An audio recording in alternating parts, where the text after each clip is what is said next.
بسم اللہ الرحمن الرحیم۔ السلام علیکم۔ نور اللہ آپ کی خدمت میں حاضر ہے۔ کپتان ڈٹ کر کھڑا ہے، یہ بیانیہ بار بار پیٹ رہا ہے اور پی ٹی آئی کے رہنما بار بار برملا اظہار کر رہے ہیں کہ ہم تو ہاتھ جوڑ کر کھڑے ہیں، وہ ہماری بات نہیں سنتے۔ اب یہ کون بتا رہا ہے؟ ویسے تو فیصل واڈا نے بھی بتایا ہے کہ پی ٹی آئی کو ڈیل اور ڈھیل مل رہی ہے یا نہیں، شرجیل میمن بھی یہی بتا رہے ہیں، لیکن اصل بات تو یہ بھی کھل رہی ہے کہ دہشت گردوں کے ساتھ پی ٹی آئی کا کیا تعلق ہے۔ رانا ثناء اللہ صاحب نواز شریف کے بارے میں بات کر رہے ہیں، لیکن سب چیزوں سے پہلے آپ کو بتاؤں کہ سوشل میڈیا کے استعمال کرنے والے سب، جو میں بھی ان میں شامل ہوں، ہم سب لوگ وہ ہوشیار ہو جائیں۔ جی ہاں، اس پہ کریک ڈاؤن یا اس کریک ڈاؤن کیا کہنا، کریک ڈاؤن تو نہیں، ریگولیشنز اور اس کی مانیٹرنگ شروع ہو گئی ہے۔ جناب، سوشل میڈیا کے حوالے سے نگرانی کے لیے اتھارٹی بن گئی ہے، پاکستان ڈیجیٹل اتھارٹی کے قیام کا فیصلہ ہو گیا ہے، اور یہ اتھارٹی جو ہے یہ تمام سوشل میڈیا پلیٹ فارم جو ہیں ان کو مانیٹر کریں گے۔ ایک تو اس کو استعمال کرنے والوں کی رجسٹریشن ہوگی، لائسنس جاری کیے جائیں گے، اور پھر اس پہ دیکھا جائے گا کہ کانٹینٹ کیا ہے، ملک کے خلاف، سیکیورٹی اداروں کے خلاف، ملک کی سلامتی کے خلاف، مختلف لیڈرز کے خلاف، مختلف لوگوں کے خلاف کیا بیانات آ رہے ہیں، ظاہر سچ اور جھوٹ اور صحیح خبر اور فیک نیوز، اس ساری چیزوں کے حوالے سے پراپر مانیٹرنگ ہوگی اور اس میں سزائیں بھی ملیں گی۔ تو جو ہی وہ اتھارٹی بن جائے گی تو قانون نافذ کرنے والے اداروں کے ساتھ ان کی کوارڈینیشن ہوگی اور یہ سلسلہ شروع ہو جائے گا۔ تو دنیا بھر کی طرح جیسے باقی دنیا میں جھوٹی خبر پھیلانا اور اس کو پروپیگیٹ کرنا ایک مسئلہ بن جاتا ہے لوگوں کے لیے، اسی طرح پاکستان میں بھی اس اتھارٹی کے قیام سے یہ چیزیں سٹریم لائن ہو جائیں گی۔ بظاہر تو ہم اس کو پابندی کا نام دے سکتے ہیں کہ جناب بڑی سختی ہو رہی ہے، لیکن سختی سے زیادہ یہ بات ریگولیشن کی بات ہے، کہ سٹریم لائن کرنے کی بات ہے، کہ آپ کے پاس صحیح بات آپ ضرور کریں، لیکن وہ جو ہے نا ہوائی بیانات دے دینا، الزامات لگا دینا، وہ ساری چیزوں پہ ذرا کنٹرول ہو جائے گا۔ اور وہ سب سے زیادہ مسئلہ کس کا ہے؟ وہ پی ٹی آئی کا مسئلہ ہے، سب سے زیادہ مسئلہ تو پی ٹی آئی کا ہے نا۔ تو پی ٹی آئی جہاں پر ان کے ملکی حوالے سے معاملات، اس سے پہلے میں بلکہ ان کا ذکر کروں کہ دہشت گردی پاکستان کا ایک بہت بڑا مسئلہ ہے، اور پاکستان ایک طویل عرصے سے اس مسئلے کو فیس کر رہا ہے، اور ہم نے ہزاروں جو ہے قیمتی جانیں گنوائی ہیں اس جنگ میں دہشت گردی کے خلاف۔ مختلف مراحل ایسے آئے ہیں جب ہم نے ان کے خلاف آپریشنز کیے اور بڑا کامیابی سے انہیں ختم کیا، اس دہشت گردی کو، سرٹن ایریاز کو خالی کرایا، کلیئر کرایا، خالی کرانا بلکہ لفظ بہتر ہے، کلیئر کرایا، اور لوگوں کی دوبارہ وہاں پر آباد کاری ہوئی۔ یہ سارا سلسلہ شروع ہوا، لیکن پھر عمران خان صاحب کو شوق تھا کہ انہوں نے اعلان کیا کہ ہم شدت پسندوں کو، وہ جو ہیں ملیٹنٹس کو، لڑنے جنگجوؤں کو واپس لا کر بسا رہے ہیں۔ اچھا، اس کی کیا وجوہات ہیں؟ وہ تو کسی وقت پھر جب قانون کے دائرے میں لانا چاہیے نا، آلریڈی جیل میں ہیں، کسٹڈی میں ہیں، اور ان سے اس بات کو بھی انویسٹیگیٹ کرنا چاہیے، اور وہ سب لوگ جو اس ریکٹ کا حصہ تھے، جو اس پلاننگ کا حصہ تھے کہ ان دہشت گردوں کو، ان شر پسندوں کو واپس لا کے پاکستان میں بسایا جائے، ان سے بات کرنی چاہیے تھی، لیکن وہ رابطے ابھی ختم نہیں ہوئے۔ اچھا، اس سارے پروسیس میں بھی جب یہ ان کو لا کر پاکستان میں بسانے کی بات ہو رہی تھی، تب بھی بیرسٹر سیف جو ہیں وہ ایک اہم رول پلے کر رہے تھے پی ٹی آئی کی طرف سے، اس ساری ڈیل میں، اس سارے مذاکرات میں شامل تھے، اور اب بھی جب کے پی حکومت کے وہ مشیر ہیں تو انہوں نے پھر وہی بیان دیا ہے کہ ان کے ساتھ لڑنا جو ہے، چاہے ان کا نقصان ہو چاہے ہمارا نقصان ہو، مطلب ان کی ہمدردی جو ہے بیرسٹر صاحب کی آج بھی انہی کے ساتھ ہے۔ اچھا، پھر انہوں نے وہ رسمی بات ضرور کی کہ ان سے مذاکرات تب ہوں گے جب وہ پاکستان کے آئین کو مانیں گے۔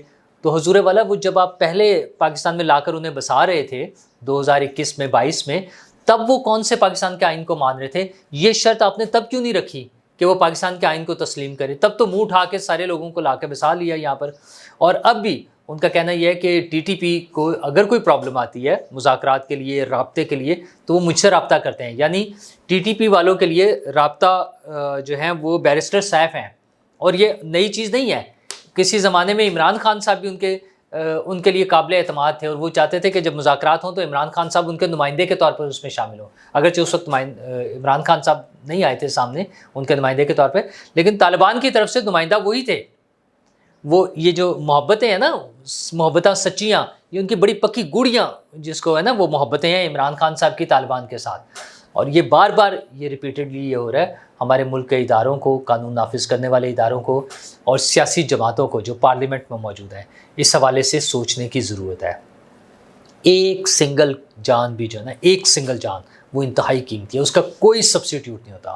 وہ ایک عام شہری ہو، وہ ڈاکٹر ہو، وہ وکیل ہو، وہ انجینئر ہو، وہ ٹھیلے والا ہو، وہ عام مسافر ہو، وہ پولیس کا سپاہی ہو، وہ فوج کا سپاہی ہو، وہ افسر ہو، سرکاری پولیس یا فوج کا افسر ہو، وہ جج ہو، وہ کوئی بھی ہو، کوئی بھی پاکستانی یا پاکستان کی سرزمین پہ موجود کوئی غیر ملکی جیسے جاپنیز، چائنیز، ان سب کی جان و مال کی حفاظت حکومت پاکستان کا فرض ہے۔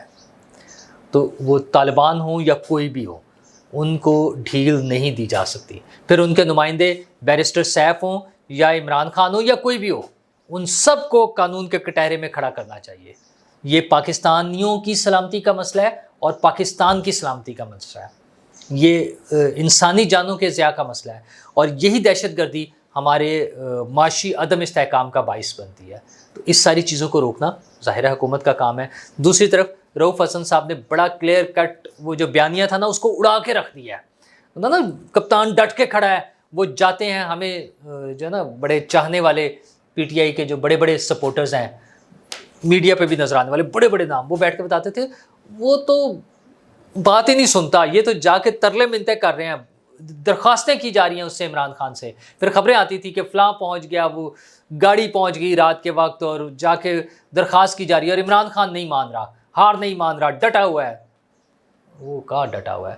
رؤف حسن صاحب جو ان کے ترجمان ہیں، بڑے خاص قریبی عمران خان صاحب کے، انہوں نے تو لٹیا ہی ڈبو دیا۔ ان کا جی 1.5 سال ہو گیا، 1.5 سال سے ہم نے کمیٹی بنائی ہوئی ہے اسٹیبلشمنٹ سے مذاکرات کے لیے، فوج سے مذاکرات کے لیے، لیکن وہ ہمیں لفٹ ہی نہیں کراتے، بات ہی نہیں سنتے، کوئی جواب ہی نہیں دیتے، ہمارے پاس آتے ہی نہیں ہیں ہمیں پاس نہیں آنے دیتے۔ یہ بات میں اپنی مطلب اس کا مطلب یہ ہے۔ تو یہ ان کا ٹوٹل بیان ہے ان کا۔ ہم کل بھی تیار تھے فوج سے بات کرنے کے لیے، لفظ اسٹیبلشمنٹ استعمال ہو رہا ہے، اور آج بھی تیار ہے اور آئندہ بھی تیار رہیں گے۔ مطلب یہ ہے کہ ہم نے تو ہاتھ جوڑے ہیں کہ سرکار وہ پاؤں چھو لینے دو، یہ ان لوگوں کی ٹوٹل اوقات ہے۔ اور کپتان صاحب کا بھی خیال یہ ہے کہ میں تو تیار ہوں، وہاں سے رسپانس نہیں آ رہا، وہ تو پھر وہ کہ یہ فوج، یہ ادارے ہمارے ہیں، ہم فوج سے مذاکرات کریں گے اور بہت جلد ہوں گے۔ وہ کون کرے گا آپ سے؟ جو 1.5 سال میں آپ نے کمیٹیاں بنائی ہوئی ہیں، وہ تو آپ کی کوئی بات نہیں سنی، وہ تو خود اعتراف کر رہے ہیں نا۔ اچھا یہ اکیلے نہیں ہیں، بار بار یہ ریپیٹڈلی ان کے سائڈ سے یہ آ جاتی ہے کلیریفیکیشن، یا یہ بات ان کے منہ سے نکل جاتی ہے کہ یار وہ تو ہمیں لفٹ نہیں کر۔ خود خان صاحب نے کہا ہوا ہے جیل میں جب صحافیوں سے بات کی، انہوں نے کہا میں نے اس سے زیادہ اوپن کیا ہو سکتا تھا؟ انہوں نے کہا جس شخص نے میری حکومت ختم کی، جنرل باجوہ نے، میں تو اس سے مذاکرات کے لیے میں نے کمیٹی بنائی ہوئی تھی، اور پھر میری حکومت کے خاتمے کے بعد، یعنی جب ان کے بقول باجوہ صاحب نے انہیں ٹھڈا مار کے نکال دیا، ویسے تو وہ ایک قانونی طریقہ کار استعمال ہوا تھا عدم اعتماد کا، جس میں وہ چھوٹی چھوٹی سیاسی جماعتیں جن کے ساتھ مل کے عمران خان صاحب نے حکومت بنائی تھی، انہوں نے عمران خان صاحب کا ساتھ چھوڑ دیا۔ عمران صاحب کے نمبرز ریکوائرڈ پورے نہیں تھے، وہ پی ڈی ایم کے ساتھ مل گئے، پی ڈی ایم کے نمبر زیادہ ہو گئے اور انہوں نے حکومت بنا لی۔ یہ ایک سمپل سا وہ تھا فنومینا، یہ سارا عمل ہوا تھا۔ لیکن عمران خان صاحب کا اصرار یہ ہے کہ نہیں، میری بے عزتی ہوئی ہے، مجھے ٹھڈے مار کے نکالا گیا۔ تو وہ شخص جنہوں نے انہیں اٹھا کے باہر پھینکا تھا عمران خان صاحب کے بقول باجوہ، انہوں نے کہا میں تو اس کے ساتھ بھی 2 دفعہ جا کے ملا ہوں، اس کے بھی پاؤں پکڑے ہیں۔ اچھا یہ انہوں نے لفظ استعمال نہیں کیا پاؤں پکڑے، مطلب تو یہی ہے نا، کیونکہ عمران خان صاحب انہیں لائف ٹائم وہ دینا چاہ رہے تھے ایکسٹینشن، کہ جب تک آپ چاہیں آپ آرمی چیف رہیں، بس مجھے کسی طرح واپس لے آئیں۔ تو نہ انہوں نے عمران خان صاحب کی سنی تھی، نہ اس کمیٹی کی وہ بات سن رہے ہیں جو باجوہ صاحب نہیں، اب تو ظاہر ہے پھر اس کے بعد چینج ہوگی نا کمان فوج کی، جنرل عاصم منیر آ گئے، کوئی ان کی بات سننے کو تیار نہیں ہے۔ فوجی جو کمان ہے ان کا بڑا کلیئر کٹ ہے کہ آپ نے پولیٹیکل لیڈرشپ سے بات کریں۔ باجوہ نے بھی یہ کہا تھا، جنرل باجوہ نے، کہ آپ کو اگر ریلیف مل سکتا ہے تو وہ ریلیف آصف زرداری اور نواز شریف دے سکتے ہیں، یعنی پولیٹیکل لیڈرشپ۔ تو اب بھی پولیٹیکل لیڈرشپ سے ہی مذاکرات ہوں گے تو بات ہوگی۔ رؤف حسن صاحب کا تو کہنا یہ ہے نا کہ نہیں یہ چور ہیں، ہم ان سے ہاتھ نہیں ملائیں گے، ہمارا 6 جماعتی اتحاد ہے۔ تو وہ ان کا اتحاد تو پنجاب کے سب سے بڑے ڈاکو سے بھی ہے۔ اچھا یہ چور ہیں، چوروں سے ہاتھ نہیں ملانا، لیکن جو پنجاب کا سب سے بڑا ڈاکو تھا اس کو اسپیکر، پھر وزیر اعلیٰ اور پھر پارٹی کا صدر بھی بنایا جا سکتا ہے. تو جو ساتھ مل جائے وہ ٹھیک ہے. مولانا فضل الرحمان کو ساری عمر گالیاں دیتے رہے اور جب ضرورت پڑی تو جا کر ان کے پاؤں پکڑ لیے کہ مولانا آپ کے ساتھ مل کے تحریک چلائیں گے.